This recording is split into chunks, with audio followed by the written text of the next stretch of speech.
তো আমরা 9 নাম্বারের অঙ্কটাতে চলে এসেছি। তো 9 নাম্বারে বলেছে ভগ্নাংশের বর্গমূল নির্ণয় করো। অর্থাৎ এই যে ভগ্নাংশগুলো আছে এগুলো বর্গমূল নির্ণয় করতে হবে। তো আমরা খুবই সহজ এবং খুবই শর্টকাটে আমরা এই বর্গমূলটা নির্ণয় করতে হবে। ফার্স্টে ক নাম্বারটা লিখি। ক নাম্বারটা বলছে 1/64। তো 1/64 লিখে নিই, এখন লিখিনি। 64/1 বর্গমূল, 64/1 বর্গমূল হচ্ছে এখানে 1/64। এখন আমরা এটাকে আলাদা আলাদা করে কি করব, লিখবো। তো আমরা লিখি 1 বর্গমূল, 1 বর্গমূল সমান 1, অর্থাৎ 1। আমরা জানি 1 বর্গমূল হচ্ছে 1। এখন আমরা 64টা লিখি। 64 বর্গমূল সমান 64 সমান হচ্ছে 8। আমরা জানি 8 8 64। এখন আমরা যেভাবে লিখবো, সুতরাং বর্গমূল সমান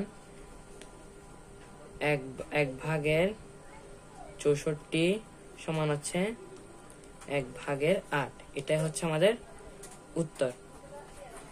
তো আমাদের ক নাম্বারটা শেষ। এখন আমরা খ নাম্বারে চলে যাব। খ নাম্বার বলেছে 121/49। তো আমরা মানটা একটু তুলে নিই। তো আমরা এখানে কিন্তু মান লিখে নিয়েছি 121/49। তো 121/49 এর বর্গমূল হচ্ছে 121/49, এটা রুট কি দিয়ে দিলাম।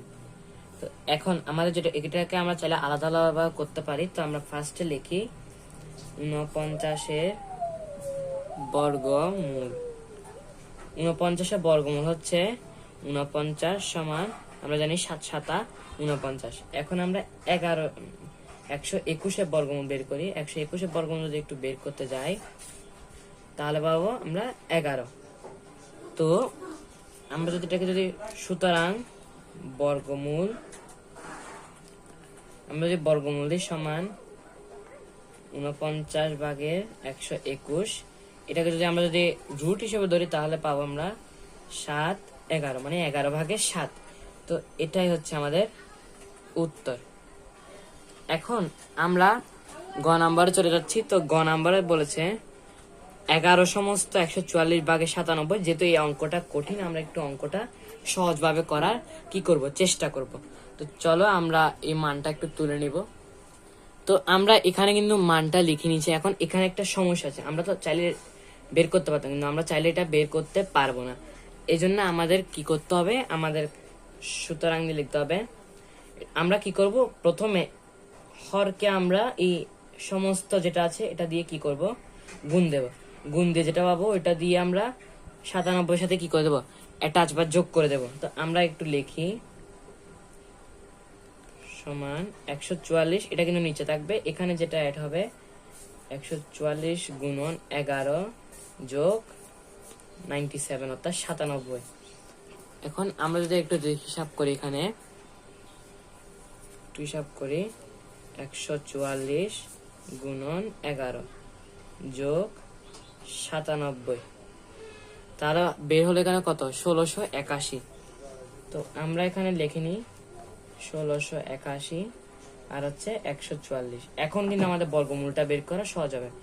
তো 144/1681 এর বর্গমূল যেটা হবে সেটা হচ্ছে 1681 আর হচ্ছে 144। এখন আমরা আলাদা আলাদা করে করব। 1681 এর বর্গমূল, 1681 এর বর্গমূল হচ্ছে, আমরা আগে রুটটা লিখে নিই। 1681 এর বর্গমূল হচ্ছে, আমরা যদি রুট দিয়ে একটু দেখি তাহলে পাবো 41। এটা হবে 41। 144 এরটা বের করি। 144 এটা যদি বের করি আমরা জানি 12 12 144। এখন আমরা যদি লিখি সুতরাং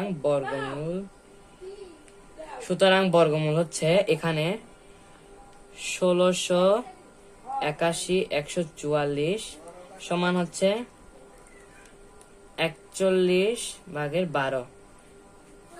এটাকে আমরা চাইলে সমস্ত তো কি করতে পারি, মানে এখানে যে 11 সমস্ত দিয়েছি এটাও চাইলে আমরা সমস্ততে প্রকাশ করতে পারি।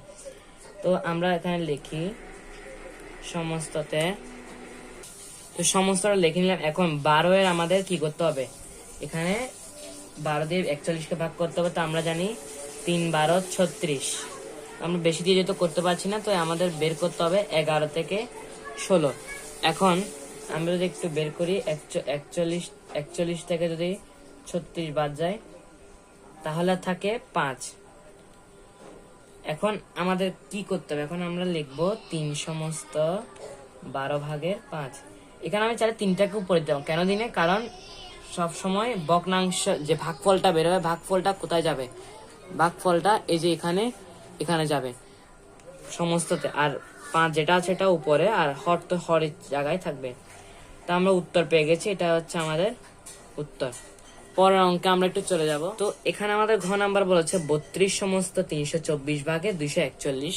তা আমরা একটু মানটা কিন্তু সংখ্যাটা লিখে নিচ্ছি। এখন এখানে এটাও সেম গ নাম্বারের মতো আমাদের কি করতে হবে, ভাঙতে হবে, মানে জোড়া করতে হবে। তো আমরা এখানে একটু লিখি 324 গুণন 32 যোগ 241। তো এখানে আমরা নিচে লিখি 324।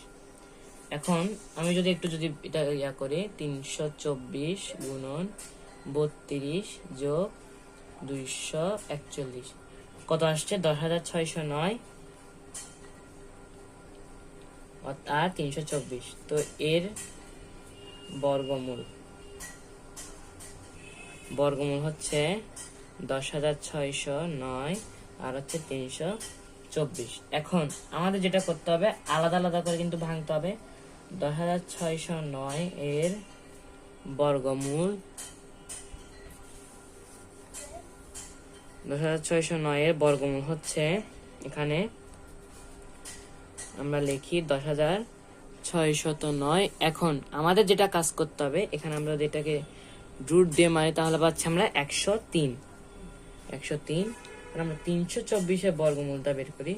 324 এর বর্গমূল 324, এটা হচ্ছে 18। আমরা জানি 18 18 324। এখন আমরা যদি এটা সুন্দর করে করি, বর্গমূল সমান 10,609 ভাগের 324 সমান হচ্ছে 103 ভাগের 18।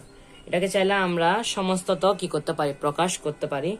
তো আমরা যদি একটু সমস্ততে লিখি 103 আর 18, তো আমরা জানি আমরা এটাকে ভাগ করব। তো আমরা যদি 18কে যদি ভাগ করি তাহলে 18কে 103 ভাগ 18। তো এখানে যেহেতু সংখ্যাটা বেশি যাচ্ছে তাই আমরা এখানে লিখবো। তো আমরা এখানে লিখে দিব 5 18 90 লিখে নিব। আর এখানে 3 এর 0 হচ্ছে 0 আর 10 থেকে না গেলে হচ্ছে 1। এখানে যেহেতু অঙ্কটা বেশি হচ্ছে তাই আমরা লিখি 5 সমস্ত 18 ভাগের 13। তো আমরা এটাই হচ্ছে আমাদের উত্তর। তো শিক্ষার্থীরা, আজকের এই ভিডিওটা এতটুকু। আশা করি তোমাদের সকলে ভালো লেগেছে। ভালো লাগলে অবশ্যই একটি লাইক দিয়ে যাও, আর পরের ভিডিওগুলো পেতে চাইলে চ্যানেলটাকে সাবস্ক্রাইব করে দিও। দেখা হবে তোমাদের সাথে পরবর্তী ভিডিওতে। ততক্ষণ পর্যন্ত সবাই ভালো থেকো।